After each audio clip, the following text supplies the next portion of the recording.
Outback 最唔同嘅點咧，我會用一句就係佢有扒房嘅滿足感，但係冇扒房嗰種距離感。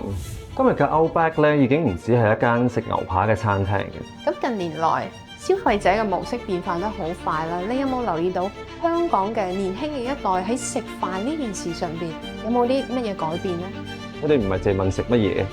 而係點解出去食同埋呢餐飯值唔值得啊？對於我嚟講咧，會員唔係淨係一個使用優惠嘅渠道嚟嘅，佢係品牌同埋客人建立長期嘅關係嘅基礎嚟嘅。我哋個會員數量咧增加咗6000人喎，Prestige 會員嘅活躍率係超過90%嘅，平均嘅到訪次數係 VIP 免費會員嘅3倍以上。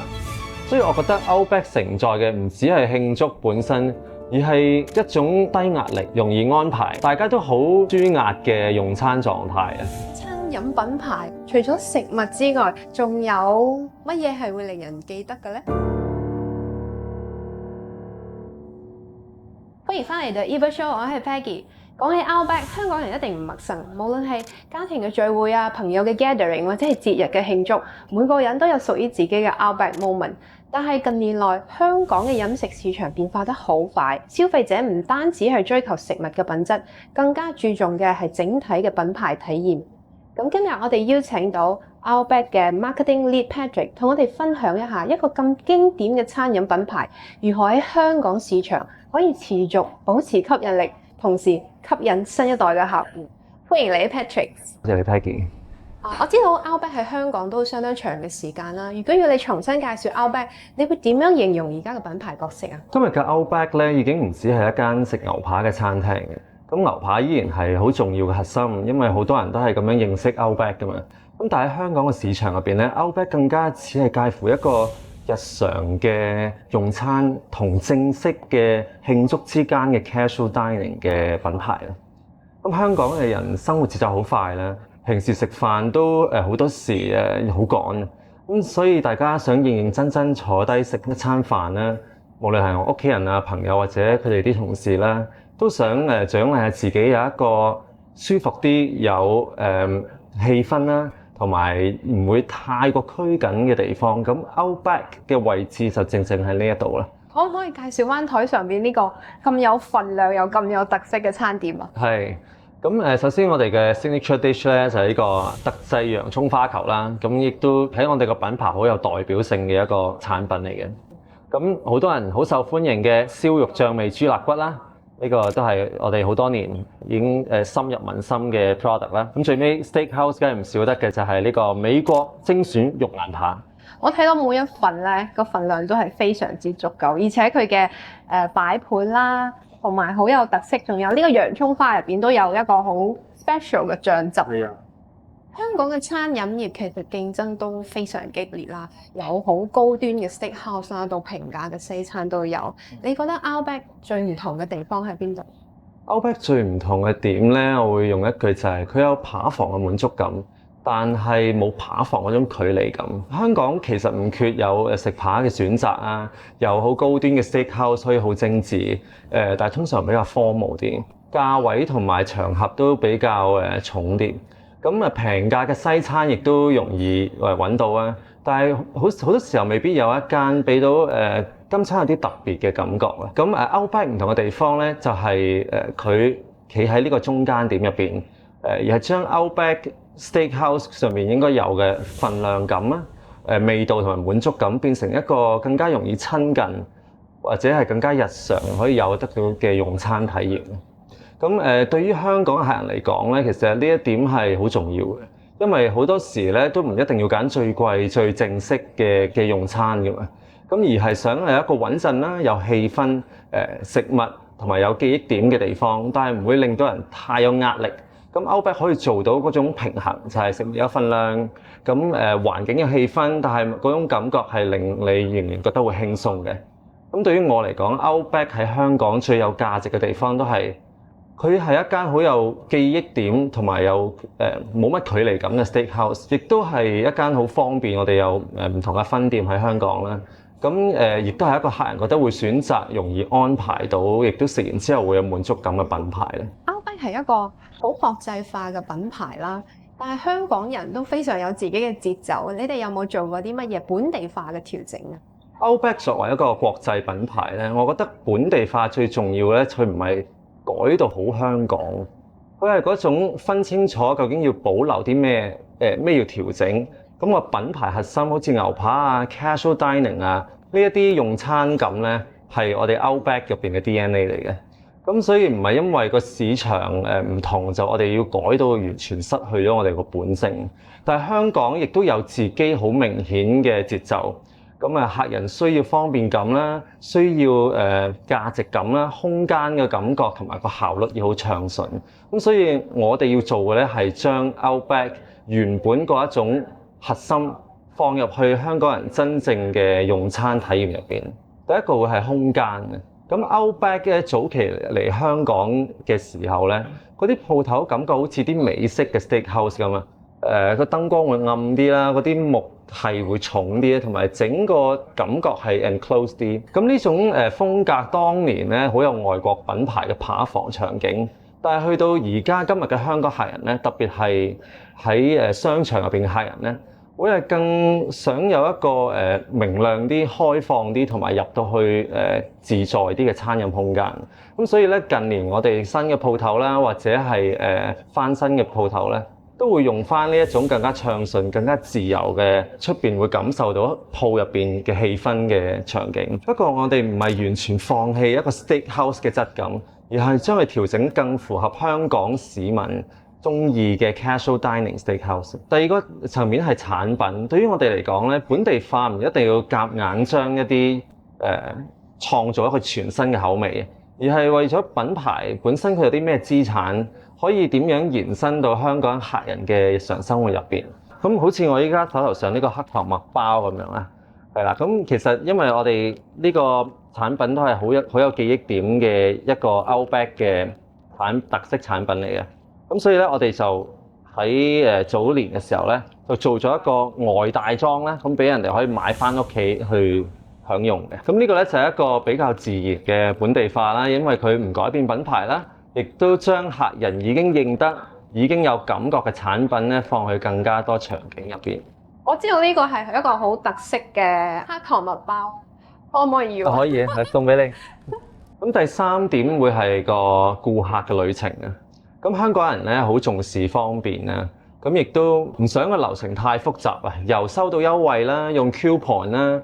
訂座或者排隊，再儲分，再去到翻轉頭再嚟過。每一步都要夠直接，而且足夠容易理解，同埋會員我哋同埋個 app 啦，對於我哋嚟講唔係淨係一個 marketing channel 嚟嘅，佢亦都係一個本地化體驗嘅一部分。佢幫品牌用一個更貼近香港真實消費嘅習慣模式咧，同客人保持聯繫嘅。所以我覺得 Outback 喺香港嘅本地化咧，唔係淨係菜式同埋佢個口味調整，而係由空間啦、產品去到 customer journey。都要貼近香港人真實嘅生活場景，係一個理想嘅狀態，同埋會保留 Outback 原本嘅品牌性格啦，同時令到整個體驗更加貼近香港市場，係亦都更會想翻嚟我哋呢度光顧嘅。喺保留 Outback 原有嘅特色之下，亦都非常之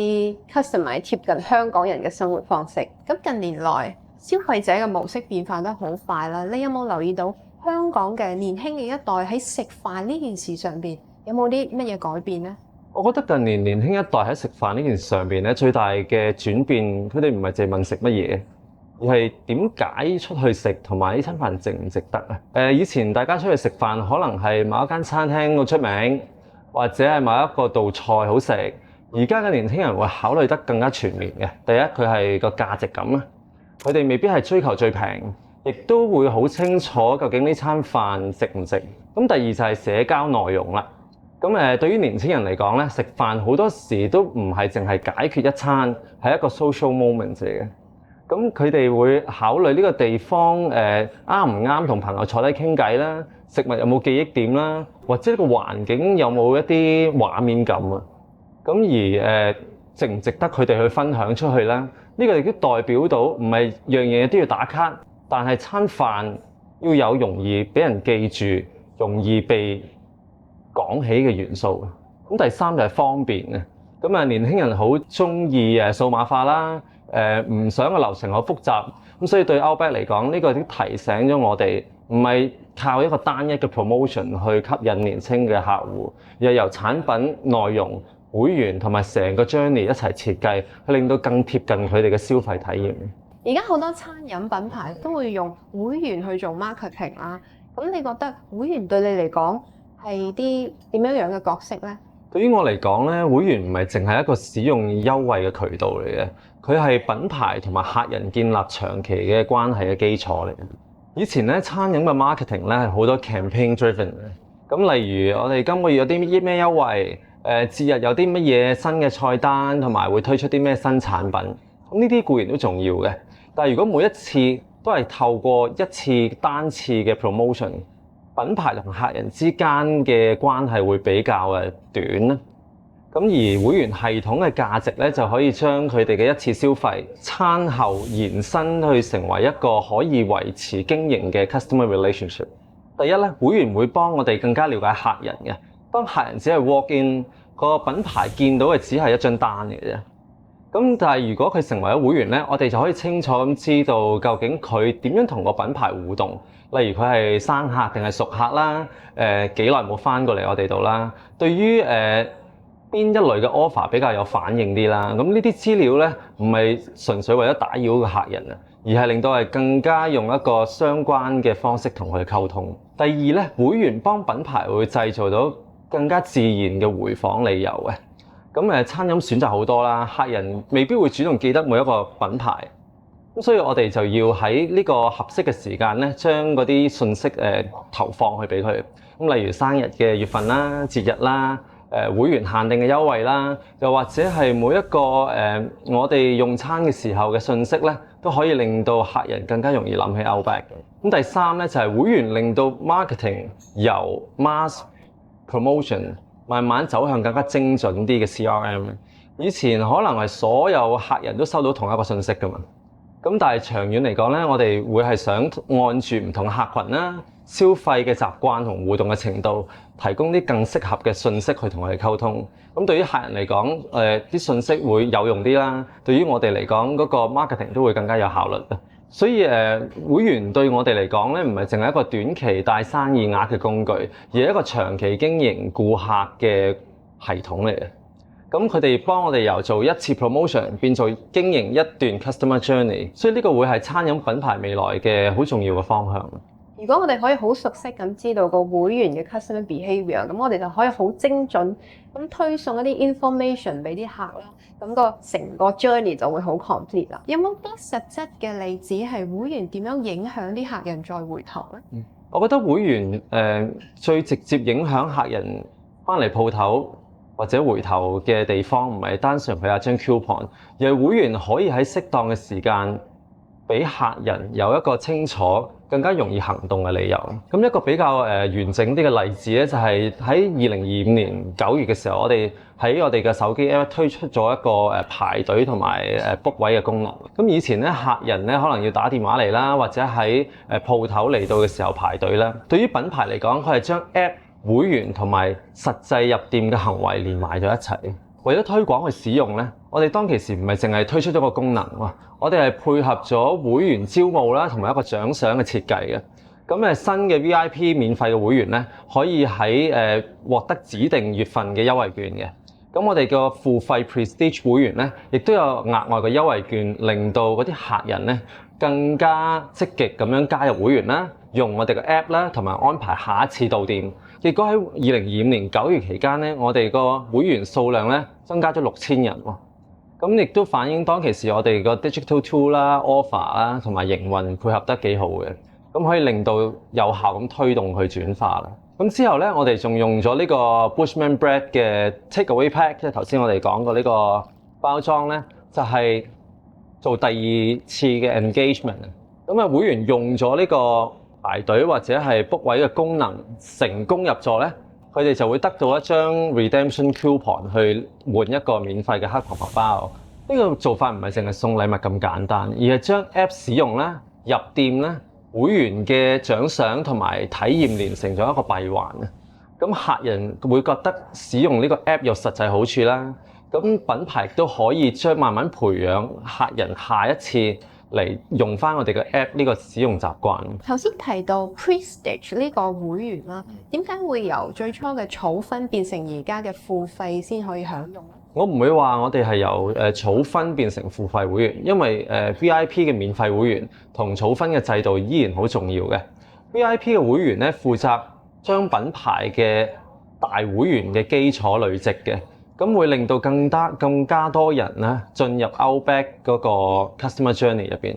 而 Prestige 付費會員咧，則係一班本身已經好中意 Outback 嘅，亦都預期佢哋會經常翻嚟嘅客人。咁一個更加高價值同埋更直接嘅一個選擇嚟嘅。VIP 同 Prestige 嘅分別咧，唔係淨係10%同埋15% off 嘅折扣咁簡單嘅。Prestige 會員咧係付費加入之後咧，係會即時有更加高嘅折扣啦，有佢哋嘅 Welcome Reward 啦，同埋指定嘅食品獎賞同埋其他嘅專屬優惠嘅。咁對於客人嚟講咧，佢哋一加入就即刻知道自己嘅 benefit 嘅。回報亦都比較清晰咧。對於品牌我哋嚟講咧，付費加入咧本身就代表呢位客人同我哋個品牌咧有更高嘅信任啦，同埋更高嘅回訪嘅意向。咁從數據上面我哋見到咧 ，Prestige 嘅付費會員咧嘅人數雖然係比較少啲，但係參與度咧會明顯高好多嘅。以近期嘅表現嚟講咧 ，Prestige 嘅會員嘅活躍率係超過90%嘅。平均嘅到訪次數係 VIP 免費會員嘅3倍以上，佢哋每次嘅消費亦都高過 VIP 嘅會員嘅，咁長期嘅價值都更明顯啦。咁所以換句説話嚟講咧 ，Prestige 唔係淨係一個收費嘅 tier，而係一個高度參與、高價值客人嘅識別方式。其實90%嘅參與度真係非常之，即係個會員越忠實，佢得到嘅回報其實係相對更加高啊。係啊，咁所以Prestige 佢嘅意義咧，唔係單純係先收費後再有優惠啊。佢係嗰種會員嘅價值，令到變得更清楚咧。客人願意付費咧，代表佢自己都會持續咁使用呢個品牌嘅。咁對於我哋嚟講咧 ，VIP 同 Prestige 係其實兩個好唔同嘅角色嚟嘅。VIP 係幫品牌做 scale 嘅，吸納更加多新客同埋日常嘅客戶。Prestige 係幫品牌做 depth，經營一個經常會翻嚟、消費力更高同埋互動更加深嘅客人。咁未來咧會員嘅策略，我哋唔係淨係應該追求會人數嘅增長，亦都係重點留住同埋點樣重新激活呢一班高價值嘅 Prestige 客人。我覺得呢個 marketing strategy 真係好好，即係可以有兩個 tier 啦 ，VIP 同 Prestige 咯。一個就係吸引啲新嘅客 ，Prestige 就係 retain 一啲高 value 嘅客戶咯。我都想知道你哋用咗 EVA 之後有冇咩 feedback 啊？其實咧，我哋由2024年 revamp 個 app 開始同EVA 合作嘅。咁咧首先我係感受到 EVA 有好多支援喺我哋用呢個CRM 平台上邊，因為我哋用緊我哋自己嘅 native app 去 build 我哋成個 CRM 啊。咁 EVA 係提供咗好多，佢由我哋舊系統去將嗰啲 data migration 啦，呢個已經係一個好值得擔心嘅事嚟嘅，因為包括咗要安全啦，我哋要喺一個晚上入邊完成呢件事啦。咁而嗰啲系統嘅連接去到後尾要喺新 app 要順暢啦。咁呢個係見到 EVA 入邊嘅團隊係好專業去做呢件事嘅。咁乃至乎後邊我有好多新嘅諗法啦，其實一路以嚟由我哋連接去我哋個排隊系統入邊咧，佢 EVA 都做咗一啲佢嘅 customize 嘅功能，譬如佢要成功入座就會得到一張黑糖麥包嘅 reward。咁呢個係佢後加俾我，要 trigger 到佢成功入座，去到 EVA 嗰度出個自動嘅 reward 俾佢啦。咁佢有好多呢一啲功能上嘅係好配合嘅。咁所以一路以嚟個團隊都令我好感到放心嘅。咁有時候佢哋會喺on and off 會嚟香港開會啊，或者佢都會同我有一個 meeting，就係關於我哋呢段時間遇到啲咩問題。咁坦白講，我唔覺得其實每一個系統都一定有佢嘅長處同埋有啲問題嘅。咁而我係見到你哋嘅團隊好願意去不停咁修正啦，而且係為咗我哋想要嘅功能咧，都會 keep 住聆聽我哋嘅需求。咁所以so far 個 experience 係幾正面同埋幾令到人感到放心嘅。有啲品牌會令人聯想到或者係特別嘅節日啦。咁 Outback 喺客人嘅心目中係代表住點樣嘅 moment 咧？有啲餐廳咧係為咗一啲非常重要嘅 moment 而存在嘅，但係 Outback 咧就比較特別嘅地方就係佢係為咗更接近日常生活嗰個形式去出現、反覆出現嘅場合嚟嘅。可能唔係人生最重大嘅慶祝或者係最大嘅事情，而係可能係一家人齊人食飯啦，一班朋友好耐冇見坐低啦，或者係一個普通一個想食好少少嘅日子咁樣。咁但係對於客人嚟講，其實喺生活入邊好真實嘅情感連結嚟嘅。所以我覺得 Outback 承載嘅唔止係慶祝本身，而係一種低壓力、容易安排，大家都好舒壓嘅用餐狀態啊！客人唔需要覺得太拘謹咧，亦都唔需要覺得太有儀式感，但係仍然覺得呢一餐係有份量、有氣氛同埋有被好好安排嘅。呢一種品牌關係從來都唔係一次 campaign 去建立嘅，而係好多次嘅日常嘅用餐慢慢儲翻嚟嘅。所以如果要形容 Outback 喺客人心目中嘅場合，我會話佢係一種最容易發生、最容易被重複選擇嘅情感場合。呢一種自然會被諗起，其實喺餐飲品牌一個好珍貴嘅一個位置。我會覺得係一個好有 quality 同埋你平日都得到一種好滿足、好快樂嘅感覺。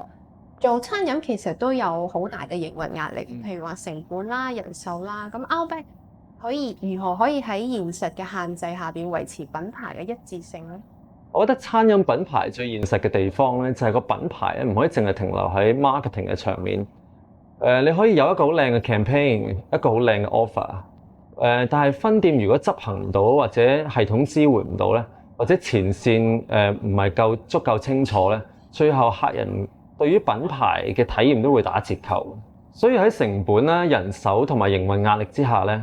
要維持品牌嘅一致性，我覺得會係重點要做得唔係更加複雜啊，而係令到每件事更加容易理解、容易執行同容易複製。例如咧，我哋設計我哋嘅會員 offer 啦、節日嘅推廣同埋 app campaign 嘅時候咧，我哋唔可以淨係諗 marketing 嘅信息夠唔夠吸引嘅，咁亦都要諗分店點樣實際去運作啦、條款清唔清晰啦、coupon 點樣使用啦、我哋 POS 同埋 app 入邊配唔配合到啦。前線嘅同事係咪容易同客人解釋啦？呢啲全部都係品牌體驗嘅一部分嚟嘅。如果客人見到嘅信息 App 入邊嘅 coupon 或者分店嘅前線解釋三者唔一致咧，品牌嘅感覺就會即刻變得差咗。所以我覺得餐飲品牌嘅一次性咧，其實係一套可以落地嘅 operating standard。佢唔係淨係代表每一間分店完全一樣，而係客人無論去到邊一間 Outback 都應該會感受到相同嘅核心體驗。咁喺未來嘅1至2年入邊啦，你覺得 Outback 會係點樣嘅發展呢？喺展望喺未來1至2年咧，我覺得 Outback 喺香港最重要嘅方向，佢唔係單純追求開多啲分店啦，或者有多好多 promotion， 而係將現有嘅品牌嘅基礎做得更加穩、更加有效率、更貼近香港人嘅用餐體驗。餐飲市場咧變得好快，客人對價值感啦、方便嘅程度啦，同埋整體嘅體驗咧要求變得越嚟越高。咁所以對 Outback 嚟講咧，未來第一件事係將更加鞏固我哋現有餐廳嘅核心體驗，食物要更加穩定，服務要更加穩定，而且個優惠要更加清楚咧，會員使用得更加順暢，客人每一次入店都會覺得呢個品牌係可靠、舒服同埋可以值得去再嚟嘅。第二係繼續去優化我哋 App 同埋會員嘅體驗，但係唔係為咗update 而 update 嘅，而係我哋嘅目的係減少客人同品牌互動嘅 friction， 令到成個用餐嘅流程更加一致。其中一個方向咧係將我哋會員系統同埋而家訂座排隊嘅系統咧做進一步嘅整合啊。咁當客人透過唔同嘅渠道嚟我哋個訂座或者排隊嘅時間咧，前線嘅同事可以更快咁識別到佢係邊一款會員啦，了解到客人嘅狀態啦，同埋佢哋有嘅相應優惠，咁同時會提供一個更加順暢同埋更加一致嘅服務啦。對於客人嚟講，佢唔需要重複解釋自己係咩會員咧，亦都更加容易使用會員嘅權益。咁對於前線嚟講咧，接待嘅流程會更加清楚。咁對於品牌嚟講咧，我哋亦可以更完整咁樣了解客人嘅由訂座啦、入座啦同埋消費之間嗰個旅程係點樣。咁我哋都期待 EVA 會未來有更多更新嘅功能啦，同埋系統整合嘅能力，幫助我哋咧將會員嘅體驗做得更完整啦。不過最終嘅目的唔係為咗功能嘅本身，而係為咗減少嘅阻力，令到啲客人更舒服，更會願意翻嚟 Outback 度。第三，我哋會審慎咁探索新嘅成長嘅機會。未來我哋都會繼續留意香港唔同地區有冇合適嘅位置啦，亦都會留意下我哋總部旗下嘅其他品牌，睇下有冇機會引入啲新嘅品牌嚟香港嘅市場。但係我覺得呢一步一定要係有條件嘅，唔可以為咗開而開啦，亦都要同市場需求啦、營運能力啦，同埋我哋品牌嘅定位配合好，先再繼續下一步。所以咧，要總結我哋 Outback 未來1至2年嘅發展方向咧，我會話先鞏固，然後再優化，再審視咁樣增長。好啦，我哋嘅節目差唔多嚟到尾聲啦。咁喺結束之前咧，我哋照舊要問翻一個 handlebar 嘅 questions 啦，就係完成以下呢個句子嘅。你覺得一個餐飲品牌除咗食物之外，仲有乜嘢係會令人記得嘅咧？我會話客戶體驗啊，係一個好嘅客戶體驗，係可以重複咁令啲客不停咁回頭啦。食物嘅品質都固然相當咁重要嘅。咁我哋嘅節目咧就差唔多嚟到尾聲啦。再次多謝 Patrick 今日參與我哋今日嘅分享。如果大家都想知道更多關於品牌背後嘅故事，又或者係人物嘅專訪，可以 subscribe 同留意翻我哋嘅 channels 嘅。咁今集嘅節目就到此為止啦，下集再見，拜拜。